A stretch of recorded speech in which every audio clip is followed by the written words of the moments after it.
As Americans, we share a diverse family tree. But it was the Declaration of Independence that would set forth the values and ideals that unite us as a nation: justice, equality, and liberty for all. By the 1760s, those living in the 13 British colonies in America enjoyed the relative freedom of being governed from thousands of miles across the sea. Two major movements shaped Americans' attitudes.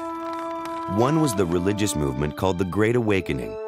It helped convince people that they had the right to decide how to govern themselves.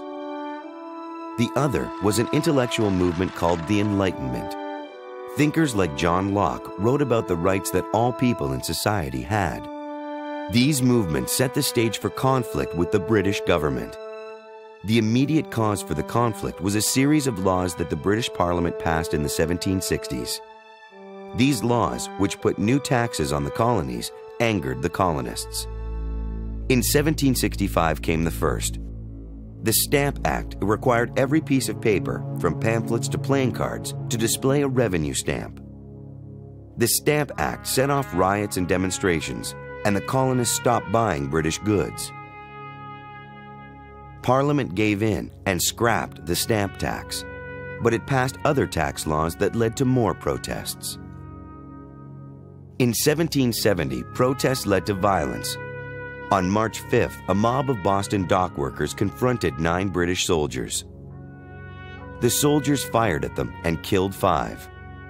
Some colonists, who came to be called patriots, organized to protest British actions. They called this incident the Boston Massacre and used it to fuel anger against Britain. The patriots' next target was the British tax on tea. On the night of December 16, 1773, a band of rebels marched to Boston Harbor disguised as Mohawk Indians. They dumped 342 chests of tea into the harbor in a protest that became known as the Boston Tea Party. Most colonists expected the troubles to blow over, but in Massachusetts, patriots prepared for war. On the night of April 18, 1775, some 700 British soldiers were sent to the small town of Concord to capture weapons held by colonial militia. Several dozen armed militiamen were waiting in the town of Lexington on the road to Concord. The British ordered them to leave, but a shot suddenly rang out. Both sides began firing. The battle was brief, but left 8 colonists dead and 10 more wounded. News of the British march spread to many nearby towns. Hundreds of angry militiamen gathered and fought the British at Concord and as they returned to Boston. The rebels used the surrounding woodland as cover and fired at the British from all sides. When the British finally reached Boston, nearly 250 soldiers were dead, wounded, or missing. Any hope of peacefully resolving the conflict between Britain and the colonies had vanished in a cloud of smoke.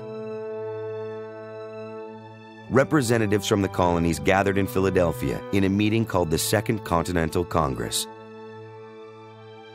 They voted to create an army to fight the British. George Washington was named the Army's commander-in-chief. Despite the fighting, few colonists openly called for independence. Only 1/3 of the colonists were for the rebellion, another third were against it, and the remaining third were indifferent. But public opinion began to shift, helped in part by a pamphlet written by an Englishman named Thomas Paine. In Common Sense, Paine wrote that Britain's king had no right to rule America, and he urged the colonists to declare independence.